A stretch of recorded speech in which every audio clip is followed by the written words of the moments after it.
La semana pasada estuvimos hablando un poquito acerca de la oración por la familia.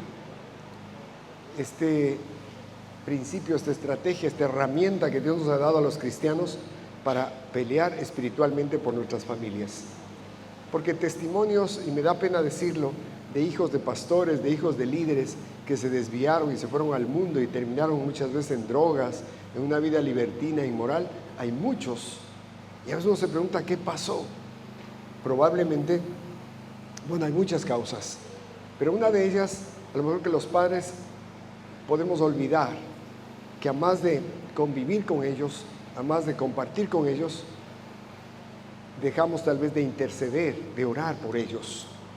Porque la lucha es espiritual. Satanás dice que es como un león rugiente que anda buscando a quien devorar. En la cruz del Calvario el Señor es como que le quitó los colmillos, porque dice que el acta de los decretos que había contra usted y contra mí fueron clavados en la cruz del Calvario. Pero Él no ha perdido la capacidad de mentir, de engañar, de tentar.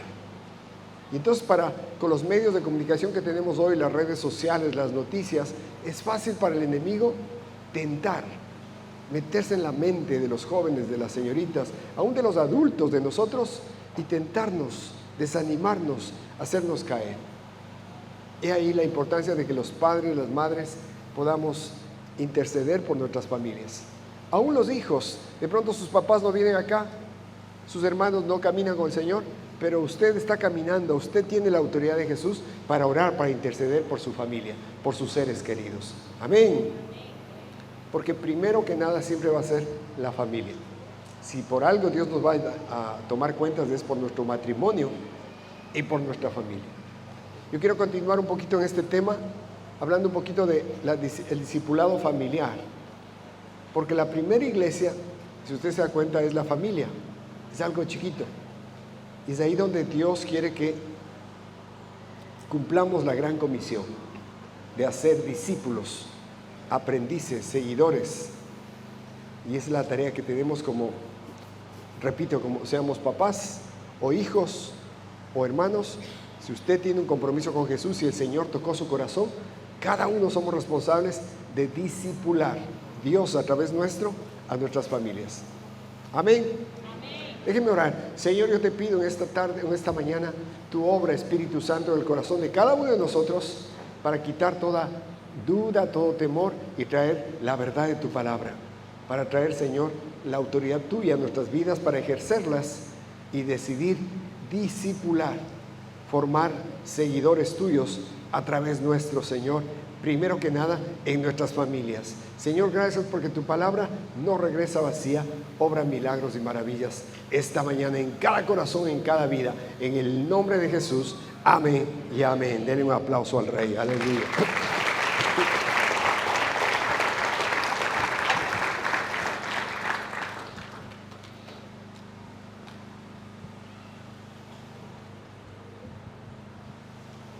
Dice que un padre estaba muy ocupado con sus tareas y buscaba la forma de que su hija de 5 o 6 años se entretenga, porque como todo niño era muy activa y en parte interrumpía a su papá. Así que miró una hoja de una revista, una hoja grande, y miró que estaba un mapa mundi, es decir, los continentes, ¿no? América, Europa, Asia, África, Oceanía. Estaban los continentes y se le ocurrió tomar esa hoja, arrancar esa hoja y le dijo, mira, voy a hacer pedacitos este mapa, voy a cortar en varios pedazos y tú les vas a unir como un rompecabezas. Entonces él pensó y dijo, aquí se va a entretener una media hora. Así que le dio a la niña, no pasó ni 5 minutos, menos, y le dijo, ya está. El papá dijo, ya está. ¿Cómo?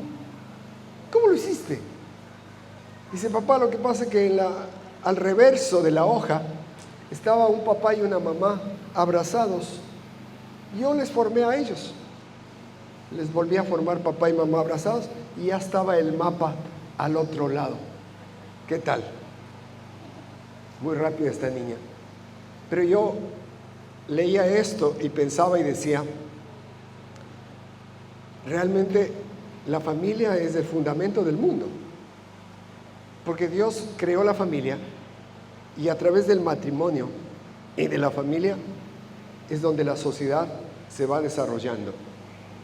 Cuando tenemos hogares sólidos, familias unidas, donde predomina la armonía, el amor, el respeto, el perdón, el pedirse perdón, obviamente se van formando sociedades sanas, fuertes, que es lo que Dios quiere a través de la familia.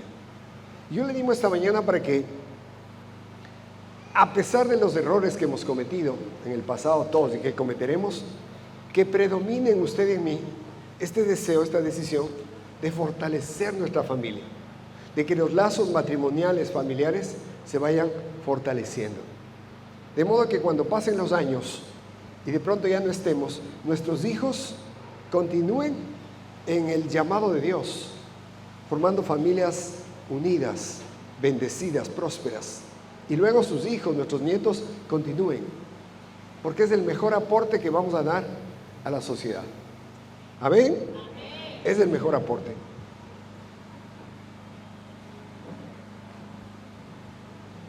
Yo pensaba en esto y digo, pero en la práctica es difícil. ¿Cuántos reconocen que en la práctica mantener un matrimonio estable, queriéndose, amándose, perdonándose, es difícil? ¿Ustedes son felices todos? ¿No tienen problemas? Es difícil. Claro que sí. Por eso hay tantos problemas en la sociedad. El denominador común, me da pena decirlo, son familias divididas, compromisos matrimoniales fallidos que se repiten. El adulterio genera problemas graves, el divorcio va en aumento. Entonces es grave. ¿Cuál es la causa? La causa principalmente es el oponernos a la voluntad de Dios. Por ejemplo, ¿recuerda cuando usted se enamoró de la que ahora es su esposa o su esposo? ¿Cuántos se acuerdan? ¿No se enamoraron? Están por contrato. Algo pasó, ¿se acuerda? Algo pasó, la miró y como que ¡ching!, mariposas en el estómago y algo, y dijo, ¡wow! Es la mujer más bella que he visto. No tiene defectos, huele bien, todo bien. Y usted, de mujer, de su esposo, el que es ahora, ¿quiere acordarse o no? Dijo, wow, es mi príncipe azul. No dijo, es mi sapo azul, no, es mi príncipe azul. Y todo estuvo bien. Pero aún los psicólogos reconocen que al pasar un año, año y medio, máximo 2 años, la relación se vuelve tensa, dificultosa. Es como que los novios cuando están enamorados, es como que no se vuelven medio estúpidos, como que no se dan cuenta, ¿no? Pero luego, cuando pasan los años, vamos dándonos cuenta que somos bien diferentes, y incluso hay parejas que dicen, parecía que no tenía ningún defecto, pero ahora cuando lo veo, digo, ¿qué me llamó la atención? Si hubiese sabido que ronca como hipopótamo, no me hubiese casado. O si hubiese sabido que ella habla por hablar y habla, ¿en qué estaba pensando? Probablemente esas dificultades que son reales, que se dan, dañan matrimonios, dañan relaciones. Aquí hay un ejemplo en Génesis 29, y no le voy a leer, pero es la historia de Jacob. ¿Recuerda a Jacob? Salió engañando a su papá, a su hermano, y cuando llegó de su tío y se enamoró de Raquel, dice que Raquel era bien linda, ¿no? Tenía, ¿cómo es? 60, 90, 60, bueno, así. Era una mujer hermosa. Se enamoró tanto que le dijo a su suegro, a su tío Labán, le dijo, yo me quiero casar, hago lo que sea por ella. Y el suegro le dijo, trabaja 7 años. Y dice que le parecieron cortos, y trabajó, y llegó el día de la boda. Hicieron los preparativos, llegó la boda, La novia salió con el velo que le tapaba hasta aquí. Se casaron y hubo fiesta, hubo vino y Jacob terminó embriagándose. Cuando se fue a la cámara nupcial, no se dio cuenta con quién estaba. Cuando se despertó, no era Raquel, era Lea, su hermana mayor. Y dice la Biblia que Lea era fea. Bueno, no dice que era fea, dice que que los ojos eran bonitos, ¿no? Como los de vaca, más o menos. ¿Has visto los ojos de la vaca? Son lindos. Son lindos los ojos de la vaca. Y se enojó y le dijo a su suegro: ¿por qué me hiciste esto? Me engañaste. Y claro, era lo que había sembrado Jacob, porque él era un engañador. Le dijo: es que en mi tierra no se hace así. Primero se da la primera, después la siguiente, la segunda. Si quieres a Raquel, trabaja 7 años más. Y dice que, dijo, bueno, trabajó 7 años más y se casó con Raquel. Lo cierto es que, varones, no pregunten, ¿por qué tuvo ese privilegio 2 mujeres? No pregunten, ¿no? Porque le fue mal a ese hombre. Lo cierto es que cuando se casaron, dice que Dios vio que Lea, la que tenía ojitos bonitos, era menospreciada por su esposo. Jacob no la amaba, pero amaba a Raquel. Pero Raquel no podía tener hijos. Y de pronto Dios permitió, Dios bendijo a Lea y tuvo hijos, su primer hijo Rubén. Y dice que ella dijo: ahora mi esposo me amará por mi hijo. Esta mujer tristemente quería que su esposo le ame haciendo algo, aunque sea durmiendo con ella, aunque sea teniendo relaciones con ella. Quería satisfacer el amor en su corazón, ¿no? Y eso también ocurre hoy. A veces queremos llenar el vacío del corazón de alguna forma. De pronto en el matrimonio, sirviendo, haciendo las cosas bien, portándome bien, etcétera, tanto del hombre como de la mujer. Y a veces no se logra, porque la relación se ha ido desgastando, debilitando, se han ido ofendiendo y terminan por obligación, ¿no? Y sabe, eso no debe pasar. Y lo mismo en cuanto a los hijos. ¿Qué experimentó usted cuando vino su primogénito? Cuando nació su hijo primero. Cuando nacieron mis hijas, que fueron gemelas, y la enfermera vino del eco diciendo: Señor, son 2, felicitaciones, son 2. Yo me quedé boquiabierto, de verdad, ¿no? Porque yo no tenía ni para los pañales de una. Y me dijo: felicitaciones. Y dijo: ¿está feliz? Sí, le dije: sí, estoy feliz, pero no entendía. Y cuando llegó el día del parto, que salió la enfermera con la primera, salió corriendo y dijo: aquí va la primera. Y yo: y acá va la segunda. Yo decía: Señor, ¿qué hago? Pero claro, en ese momento surgió un cariño por mis hijas. Pero cuando tocó buscar la leche, los pañales, atenderlas, limpiarles el popó, ayudar a mi esposa, de pronto como que el ánimo va cambiando. Pero cuando ya van creciendo, los padres normalmente a veces nos enamoramos de nuestros hijos y les damos lo que quieren, sobre todo al primogénito. Todo lo que quieren se le da, se le mima, se le consiente, y después crece engreído, a veces crece rebelde, caprichoso, ¿no? Y es porque en el afán de expresar amor, muchas veces perjudicamos a los seres que amamos. Y uno dice: ¿por qué? Cuando leemos la historia de Caín y Abel, dice que cuando llegó el momento de ofrendar, dice que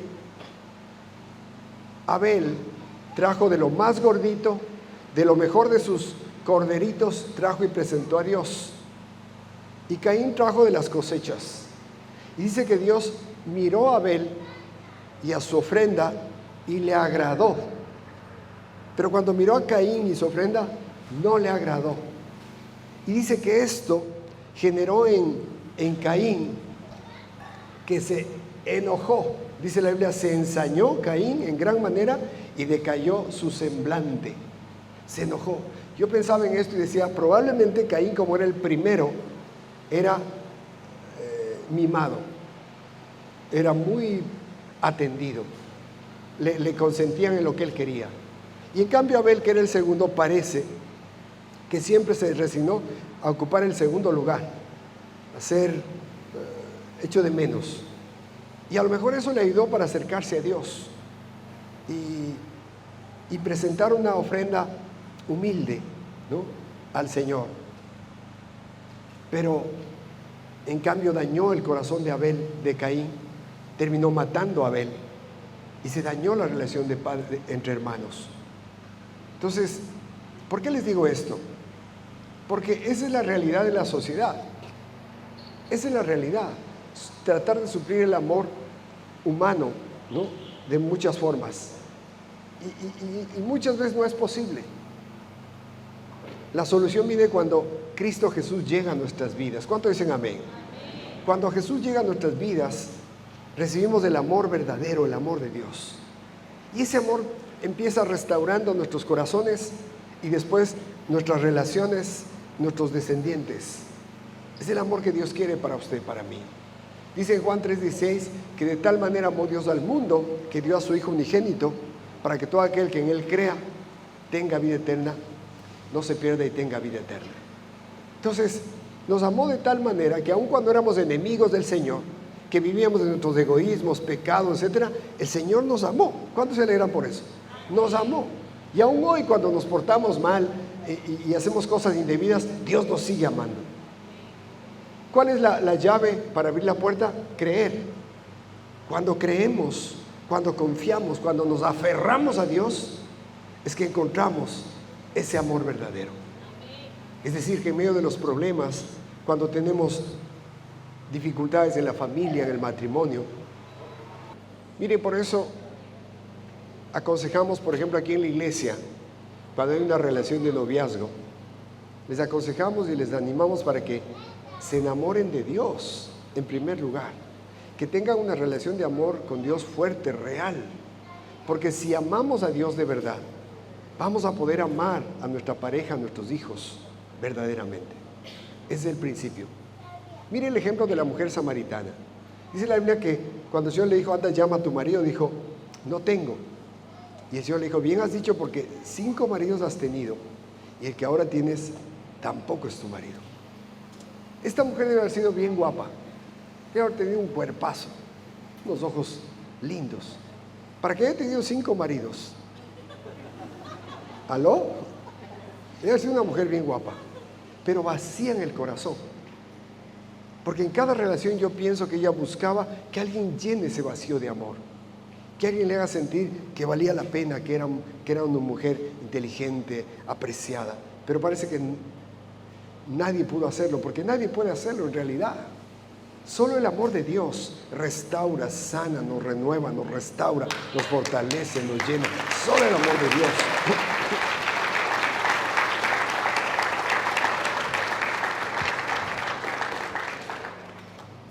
El mismo ejemplo, o el ejemplo parecido, es el hijo pródigo, que tenía todo en su casa, todo lo necesario, protegido, con provisión, etc.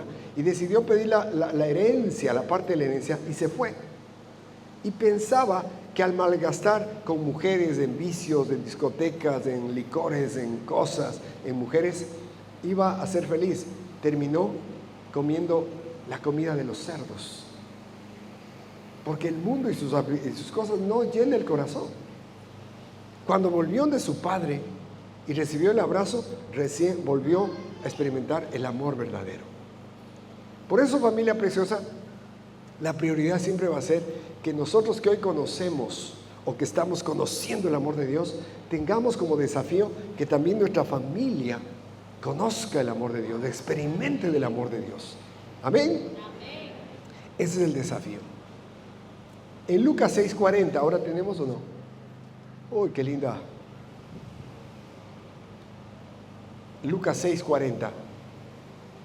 Dice, el discípulo no es superior a su maestro, pero todo el que haya completado su aprendizaje será como su maestro.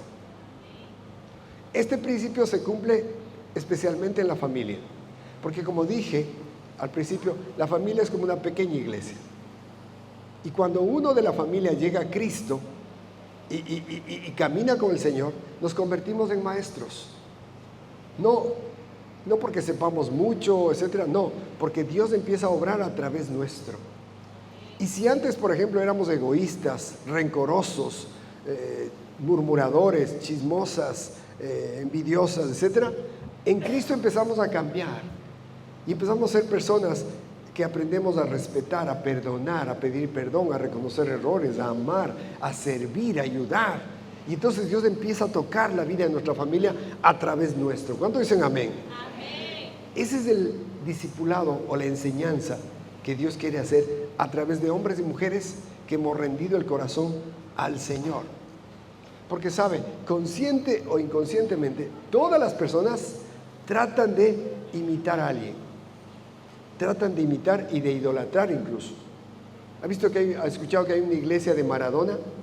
Cuando él murió, hicieron una iglesia de Maradona y pusieron sus camisetas, sus fotos, sus cuadros, sus banderas, todo, y la gente va allá y le rinde adoración, porque de algún modo quiere tener a quien imitar. Cuando murió Elvis Presley, que fue uno de los íconos del rock, él era hijo de pastores, creció en una iglesia cristiana. Por distintas causas salió y se convirtió en el rey del rock and roll y murió por una sobredosis de droga. Pero se creó la iglesia presbiteriana, Presleyviteriana, algo así se llama. Bueno, así se llama, Presleyana. Y sus seguidores deben ir a Las Vegas una vez al año al hotel en donde él cantaba. Deben ir a rendirle adoración, ¿no? Y deben vestirse como él, etc. Nuestros hijos van creciendo y van poniendo los ojos en sus papás, en usted y en mí. Y quieren ser como papá, porque para los pequeñitos papá es como Superman. ¿Se da cuenta? Papá es lo máximo. Si el papá le dice, mijito, los cocodrilos vuelan, el hijo dice, vuelan, porque papá lo dice. Pero cuando crecen y se dan cuenta que sus padres no viven lo que predican, se frustran y empiezan a poner la atención en los profesores. Pero de igual comprueban que los profesores son una cosa en clase y otra afuera y buscan artistas o deportistas, ¿no? Porque consciente y inconscientemente tratamos de imitar a alguien. Qué precioso que usted y yo hoy, que el Señor nos alcanzó, nuestro desafío es imitar a Jesús. Amar como Jesús, perdonar como Él, vivir como Él vivía, tener amor por el prójimo, es algo que Dios va poniendo en nosotros. Pero también para que esto sirva de enseñanza a nuestros hijos o tal vez a nuestros padres, a nuestros hermanos. Amén, amén, amén. Es algo real.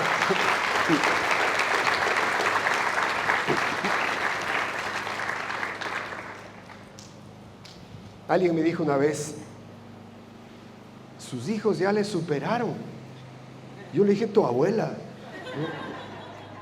No, en realidad le dije, de eso se trata.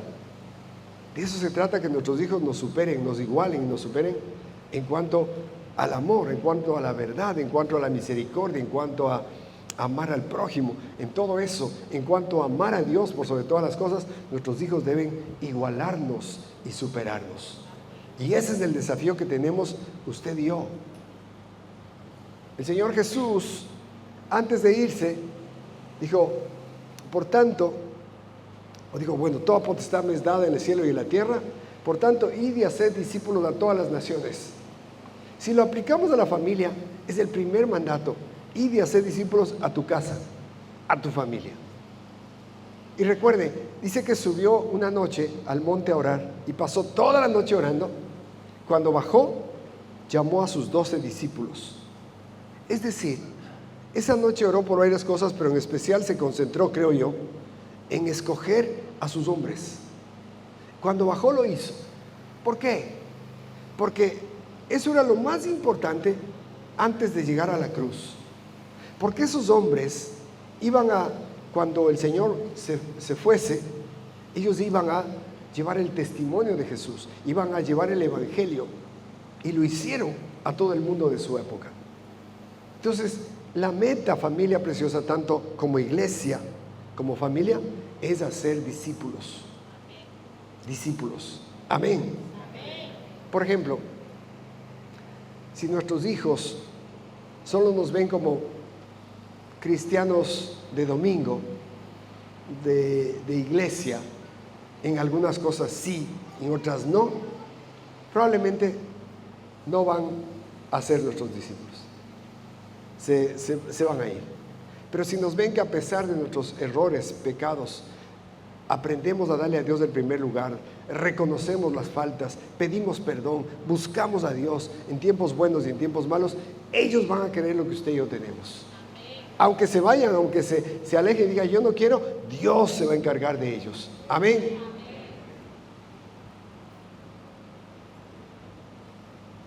Vamos a leer en Lucas 11:8.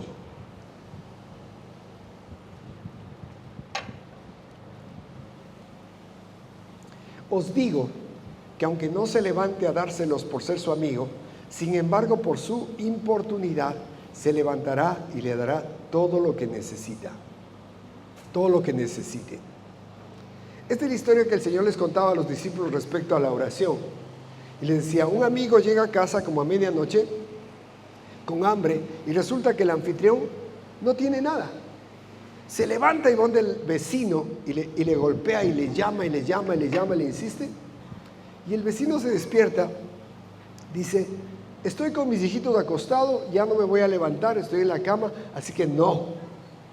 Pero dice que sigue insistiendo, insistiendo y llega a este punto. Os digo que aunque no se levante a dárselos por ser su amigo, sin embargo por su importunidad, por molestar y molestar, les va a dar.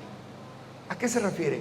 A que nuestros hijos, nuestros padres, nuestra familia, no nos va a hacer caso así porque sí. Pero si nos ven que somos insistentes, que perseveramos y sobre todo que vamos donde Dios y decimos, Señor, alcanza el corazón a lo mejor de mi pareja, que aunque viene a la iglesia no se ha rendido a ti, alcánzalo. O de mi hijo, que tiene actitudes de rebeldía, de que me importismo, alcánzalo, Señor, que tenga una experiencia contigo. O de mis padres, etcétera. Dios lo va a hacer. Dios lo va a hacer, ¿por qué? Por nuestra insistencia. ¿Qué quiero decir? El discipulado familiar empieza por la oración, la intercesión, el clamor, la búsqueda de Dios, entregando nuestra familia al Señor. Amén. Eso es algo que hay que tener presente. Dice, el que ama a padre o madre más que a mí, no es digno de mí. El que ama a hijo o hija más que a mí, no es digno de mí. Un pastor contaba la historia, decía que su hija, por desobediencia, por no querer hacer caso, su hija de 17 años quedó embarazada. Y el galán desapareció. Y tuvo al niño. Y cuando tuvo al niño, este hombre le abandonó y ella volvió donde papá y mamá. Este hombre es un pastor. Y dice, cuando llegó le acogimos porque era nuestra hija y nuestra nieta, y le acogimos con amor. Cuando ya la niñita creció un poquito, ella volvió a lo mismo, a salir con amigas, como que nada había pasado. Así que dice que el papá le dijo, mira, la hora de llegada aquí a casa es 10 de la noche. Y siempre dando cuentas a dónde vas, con quién te vas. Y si tú vienes pasado las 10 de la noche, yo no te voy a abrir la puerta. No te voy a abrir. Además, tú tienes que llevarte a tu niña a donde vayas. A menos que sea algo difícil, algún trámite. Así que pasó y volvió a desobedecer. Y una vez volvió otra vez pasado las 10 de la noche y el papá salió y con dolor le dijo, es la última vez. Es la última vez porque tú no quieres aprender. Esta mujer no hizo caso y volvió a llegar como 11:30 de la noche y no le abrió. Y la hija estaba afuera golpeando, diciendo, ábreme papá, ¿dónde voy a ir a dormir? No sé, ahora no me entras. Pero mira, estoy con tu nieta, no me entras. Y el pastor cuenta que fue bien doloroso, bien duro para él, pero logró hacerlo. Y a la final se fue a dormir donde había estado, ¿no? Y pasaron una semana, 2 semanas y volvió, arrepentida, llorando, a pedirle perdón y a decirle que realmente reconocía que no había obedecido, que le perdone y que le reciba una vez más. Y cuenta el pastor, dice que Eso sirvió para que realmente se afirme, para que deje esa vida. Pero si yo no me ponía firme con ella y le dejaba, probablemente hubiera estado embarazada de otro. Pero esa afirmación fue buena. Y pensaba en esto porque decía, de acuerdo a lo que leemos, el que ama padre o madre más que a mí, no es digno de mí. O el que ama hijo o hija más que a mí, no es digno de mí. ¿Por qué? Porque el discípulo debe amar y seguir a Jesús sobrepasando el amor familiar, sobrepasando el amor de su familia. Porque si un esposo, una esposa, un padre, una madre, amamos más a Dios, vamos a ser mejores padres, mejores esposos, mejores hijos, mejores hijas. Porque cuando nos acercamos a Dios, Dios obra y nos hace mejores personas. Amén. Y en muchas ocasiones Dios va a exigir que le demos el primer lugar. Dios va a exigir. Porque Él es. Y si por último nuestros hijos o nuestros seres queridos que no conocen al Señor,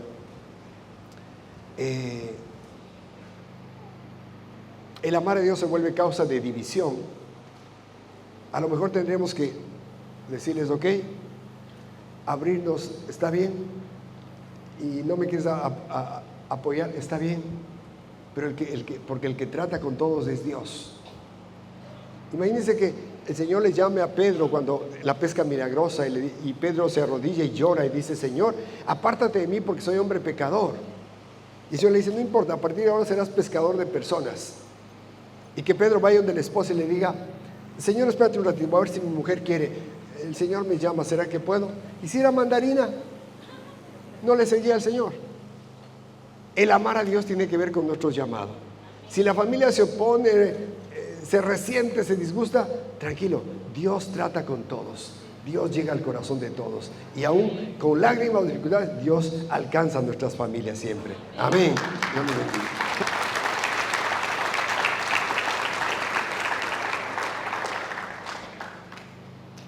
A la edad de 75 años Dios llama a Abraham, porque vino el diluvio, usted sabe, y como que el plan A de Dios como que no funcionó. Entonces Dios planea darse a conocer a la humanidad de otro modo. Entonces llama a Abraham y le dices, deja tu tierra, tu parentela, todo, ven y sígueme. Yo a cambio voy a hacer de ti una nación, te voy a bendecir, tu descendencia va a ser numerosas como las estrellas, etc. Hacen un pacto, no un contrato. Un contrato matrimonial se puede deshacer, pero un pacto en donde Dios pone todo de sí y Abraham pone todo de sí. Eso sucedió a los 75 años. A los 100 años, recién nace su primer hijo, el único, Isaac. Y el niño pasa, qué sé yo, 12, 14 años, y Dios le llama en Génesis 22:1. Dice, aconteció después de estas cosas que probó Dios a Abraham y le dijo a Abraham, y él respondió, heme aquí. Y dijo, toma ahora tu hijo, tu único, Isaac, a quien amas, y vete a tierra de Moriah, y ofrécele allí en holocausto sobre uno de los montes que yo te diré.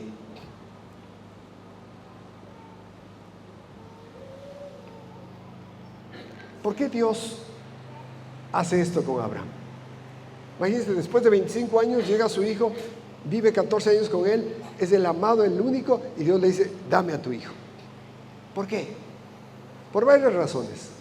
Una, porque Dios había planeado que de Isaac iban a nacer Esaú y Jacob. De Jacob iban a nacer 12 hijos. De cada hijo iba a ser una tribu. Y esas 12 tribus conformaron la nación de Israel, que es hoy. Y a través de la nación de Israel, de este pueblo, darse a conocer a todo el mundo, se ha dado a conocer a todo el mundo. Ese era el plan de Dios. Por eso hizo un pacto con Abraham. Cuando le llama para que le dé su hijo, Dios estaba probando el amor de Abraham por Dios. Porque si el amor de Abraham por su hijo era mayor que el de Dios, ese plan no funcionaba, aparentemente. Pero ventajosamente para Abraham, el amor por Dios superó al amor por su hijo. Venció la fe de Abraham y lo entregó.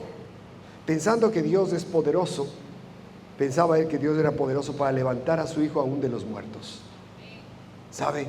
Este amor que Dios demanda de usted y de mí como padres o como hijos, para entregarle a nuestros seres queridos, a nuestra familia, ¿no?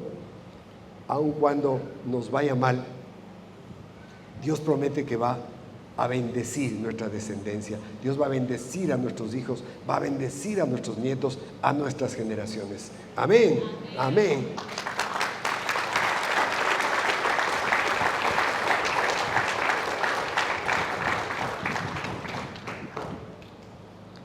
Pero la clave es enseñar a nuestros hijos a amar a Dios de verdad. No como una religión de domingo, amar a Dios de verdad. Yo tuve una experiencia que ya he contado, y fue cuando éramos novios con mi esposa, que íbamos todo bien, lindo, como les decía, parecía que las estrellas nos hacían coro, y nos enojamos. No me acuerdo por qué, pero a veces uno se enoja por tonteras. Nos enojamos. Yo creo que la culpa fue más de usted, pastor. Y obviamente a mí me dolió. Yo lo disimulaba, pero me dolió y por dentro lloraba, y cuando estaba solo lloraba, porque yo amaba a mi esposa, a mi novia. Y oraba. Y llegué al punto, recuerdo, nunca me olvido, que le dije: Señor, si Miri no va a ser mía, te la entrego. Bendícela, cuídala, dale a un mejor hombre, mejor que yo, aunque creo que no hay, pero dale, Señor. Te lo ruego. Y con lágrimas terminé. O sea, solté, entregué a mi esposa. Y ahí traté de seguir adelante. Y un día regresó a rogarme, ¿no?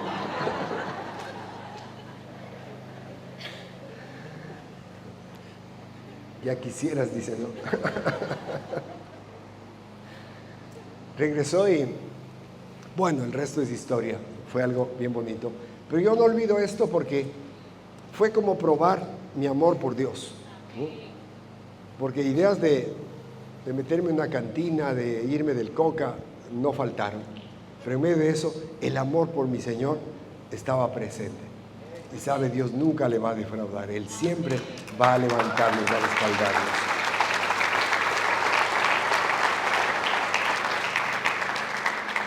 Otro punto. Recuerda, lo primero es la oración, la intercesión siempre debe estar en su corazón y en el mío por nuestras familias. Segundo, hay que enseñarles a amar a Dios con nuestro ejemplo, con nuestro testimonio. Si sus hijos logran amar, tener una relación real con Dios de amor, olvídense, nada ni nadie los va a separar. Lo tercero, en Lucas 9, 53, dices: mas no le recibieron, porque su aspecto era como de ir a Jerusalén. Viendo esto, sus discípulos Jacobo y Juan dijeron: Señor, ¿quieres que mandemos que descienda fuego del cielo, como hizo Elías, y los consuma? Entonces, volviéndose él, los reprendió diciendo: vosotros no sabéis de qué espíritu sois, porque el Hijo del Hombre no ha venido para perder las almas de los hombres, sino para salvarlas. Y se fueron a otra aldea. ¿Qué tal? Jesús iba en el último viaje a Jerusalén, donde iba a morir, pero al pasar por Samaria quiso quedarse a descansar, y mandó 2 discípulos a que hablen y pidan permiso, y pasó lo que pasó. La pregunta que me hacía es: estos discípulos que el Señor les apodó hijos del trueno, a Jacobo y a Juan, ¿amaban al prójimo? ¿Aló? Para nada. Y es chistoso porque poco antes no pudieron liberar al niño que estaba endemoniado, y ahora querían que baje fuego del cielo, querían mandar. O sea, se querían súper gallitos y no eran nada. Y lo peor de todo es que no había ni así de amor por el prójimo. Obviamente los samaritanos eran sus enemigos, o los consideraban como enemigos. Peor para amarlos. Y es ahí donde Dios trata con ellos. Ustedes no saben de qué espíritu son. Ustedes no saben, porque en la naturaleza de ellos y la nuestra no está el amar al prójimo. ¿Cuánto dicen amén? No está. Crecemos en un sistema y por el pecado de Adán y Eva crecemos con un amor hacia nosotros mismos, con egoísmo, ¿no? Siempre queriendo para nosotros. Y cuando llegamos a Cristo, algo que Dios trata con usted y conmigo y nos desea es amar a nuestro prójimo, especialmente al que nos cae mal, al que se vuelve invisible porque está en drogas, porque no hace nada, al que tiene una apariencia fea. Es mucho más difícil amarlo. Y principalmente Jacobo y Juan no conocían la misión del Señor. La misión del Señor era que los samaritanos se arrepientan y también sean salvos. Ese era el objetivo del Señor. Pero los discípulos estaban en otro baile. Y saben, nosotros necesitamos que Dios nos ayude a aprender a amar a nuestro prójimo. Como digo, especialmente aquellas personas que a nuestro criterio no se merecen. Leía el testimonio del pastor Gille Ávila, que fue usado por Dios. Y decía que su condición de vida era bien humilde. Él era solo, era viudo. Dice que él pasó una experiencia terrible, terrible. Su hija, que estuvo casada varios años, fue asesinada por el esposo. El esposo le metió varias puñaladas y la mató a su hija. Obviamente este hombre le cogieron preso y está en prisión. Y el pastor Gille Ávila fue a visitarlo, a pedirle perdón a este hombre. Yo cuando leía eso, escuché eso, dije, está loco de amor por Cristo. ¿Por qué le fue a pedir perdón? Porque en su momento el pastor le odió a este hombre, le odió, y con razón, por haber matado a su hija, a la madre de sus nietos. Y entonces fue a pedirle perdón: perdóname porque yo te odié, si hubiese podido te hubiese matado, perdóname. Y este hombre cayó de rodillas y rindió su vida a Cristo. Y a partir de ahí el pastor Gille Ávila le mandaba ofrendas a la cárcel para que él tenga para sus gastos. O sea, ese amor al prójimo solo Dios puede formarlo. Aló, solo Dios puede formarlo. Y eso debemos tratar de enseñar a nuestros hijos, a nuestra familia, porque no es nuestra naturaleza. A veces timbran en la casa y mi hijo ve y dice: papi, otra vez los que piden, mira, ahí están los que piden. Digo: mi hijo, es que no tienen. No, pero siempre, es que no tienen, es que es gente que no, les va mal. Y veamos qué les damos, veamos, ¿no? Y tratamos. Estamos tratando de enseñar al prójimo, porque si a usted y a mí nos va bien y tenemos pan en nuestra mesa y un techo y seguridad, es porque Dios ha sido bueno, su misericordia ha sido grande con nosotros. Amén.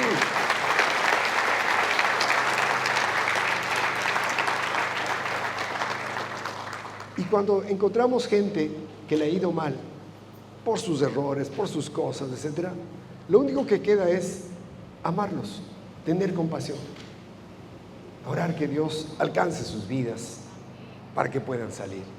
Ese amor al prójimo es algo que nos hace mucho bien, primero a nosotros, porque nos permite ser sensibles al corazón de Dios. Y porque Dios dice amar a tu prójimo como a ti mismo. Yo el otro día iba con mi esposa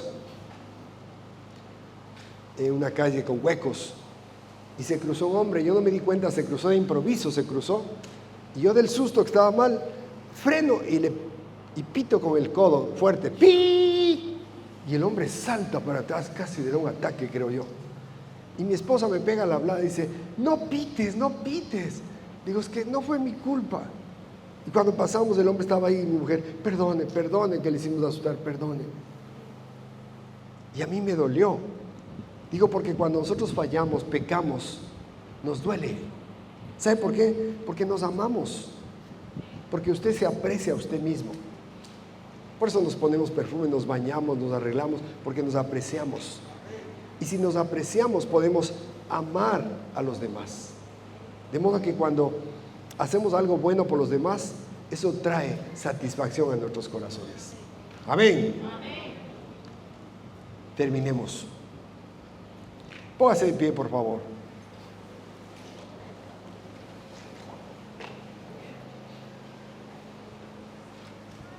Algo más que podemos enseñar, que debemos enseñar, es fidelidad, ser fieles y perseverantes con nuestra familia. ¿Se da cuenta que a veces hay testimonios que tuvieron buen testimonio, su familia empezó a chequearlos, a mirarlos, empezaron ya un poquito a aprender y después por alguna causa se separaron, se apartaron de Dios o lastimosamente se dañó el matrimonio? Toda esa familia que se estaba acercando a Jesús empiezan a hablar mal, a decir: miren los hermanitos, tanto que amaban a Dios, tanto que se querían, miren cómo terminaron. Eso es falso. Entonces necesitamos aprender y enseñar a ser perseverantes, a ser fieles en lo que Dios nos ha encargado. Miren lo que dice aquí en Juan 11:16. Dijo entonces Tomás, llamado Dídimo, a sus codiscípulos: vamos también nosotros para que muramos con él. Lázaro había enfermado, el Señor supo, les llegó un WhatsApp. En lugar de ir a atenderle, se quedó 4 días. Cuando fue ya estaba muerto. Pero antes de ir, dijo: vámonos. Y le dijeron: Señor, ¿cómo vamos a ir si allá trataron de matarte? Y Tomás dice: vamos, para que muramos también con él. Tomás, sin darse cuenta, estaba reconociendo el principio del discipulado, que es perseverar hasta el final, pase lo que pase. Y qué bueno que nuestros hijos, nuestra familia vean que en tiempos de calma, cuando hay provisión, prosperidad, cuando hay deudas, cuando hay problemas, cuando hay salud y enfermedad, nos ven perseverando, nos ven siguiendo, a veces con lágrimas tristes, pero adelante. Esa perseverancia es la que va a impactar el corazón de nuestros hijos, de nuestros padres o familiares. Dios lo va a hacer.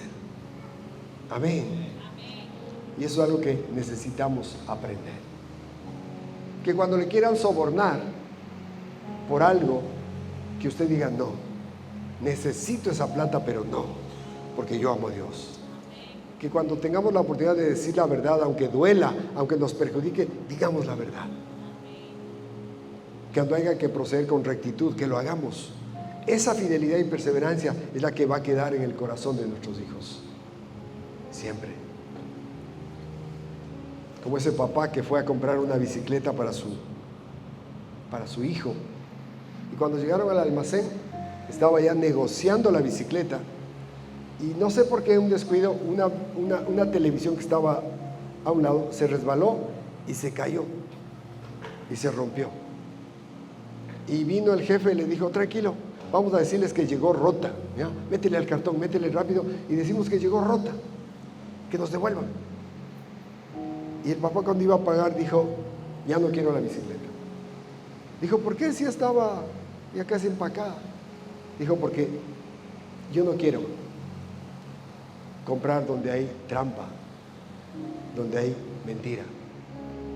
Y se fue. Estaba con su hijo.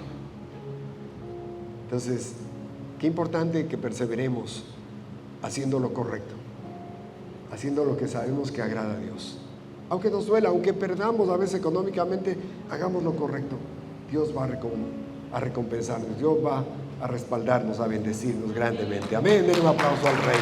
Aleluya.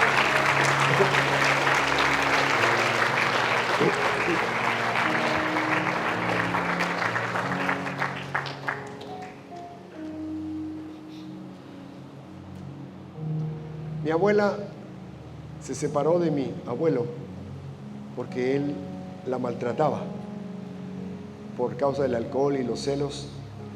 La pegaba, la arrastraba, la dejaba encerrada en su casa con un candado. Y yo preguntaba a mi mamá, decía: ¿por qué mi abuelita no tiene esposo? ¿O por qué se separó de mi abuelo? Y me contaba y decía que llegó el colmo, que un día ella huyó, cogió sus cosas y huyó. Y después se dio modos para volver y raptar a sus hijos. Y se fue llevando de uno en uno. De uno en uno se fue llevando a vivir con ella en un cuartucho. Ella era cocinera. Mi mamá era la mayor y vivieron algún tiempo en un cuartito con sus hermanos. Y salieron adelante. Dios les bendijo. Pero cuando veía la vida de mi abuelo, que se casó con otra mujer, y era igual, marcado por la pobreza, el alcohol, me daba pena. Y cuando murió, yo creo que le decía a mi esposa, me da pena que nunca pude hablarle del Señor. Fui al velorio, y cuando llegué al velorio, salió la esposa y le di las condolencias y le dije, me da pena, Mercedes, que nunca pude hablarle a mi abuelo de Cristo Jesús. Y me dijo, ¿sabe? Hace unos 5 meses aceptamos a Cristo, él y yo. Vinieron a la casa, nos hablaron y aceptamos a Jesús.